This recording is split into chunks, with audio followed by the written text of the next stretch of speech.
Hello hi నమస్తే, ఎలా ఉన్నారు? నేను ఇవాళ మీకు మంచిగా నెల్లూరు చేపల పులుసు చేసి చూపిస్తాను ఎలా అనేది. దీనికోసం మనం ముందుగానే పంచకూరను ఉంటుంది కదా, అవి ఒక 2-3 స్పూన్ తీసుకొని జస్ట్ ఆయిల్ ఏమేయకుండా మంచిగా చిటపటాలాడించాలి. ఈ పొడిని ఏ పులుసులో వేసుకున్నా కానీ చాలా బాగుంటుంది, దాన్ని పొడి చేసి పక్కన పెట్టుకొని.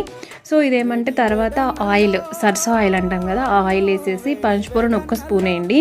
తర్వాత ఏమో పచ్చిమిరపకాయలు, ఒక 3 పచ్చిమిరపకాయలు, కొంచెం కరివేపాకు, తర్వాత ఏమో పెద్ద ఆనియన్ ఒకటి సన్నగా కట్ చేసి వేసేసుకోవడమే.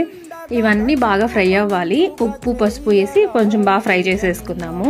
సో నేనేమంటే కానీ ఒక చింతపండు, ఒక లెమన్ సైజ్ చింతపండుని నానపెట్టుకున్నాను. దాంట్లోనే ఒక 2 టమోటాలు వేసి బాగా గట్టిగా పిసికేసాను అనమాట. ఆ రసాన్ని పోసేసి కారం వేసి తగినంత, అంటే నేను మీ స్పైసీని బట్టి కారం వేసుకోండి. చేపల కూరలో కొంచెం కారం ఎక్కువ ఉంటేనే బాగుంటుంది.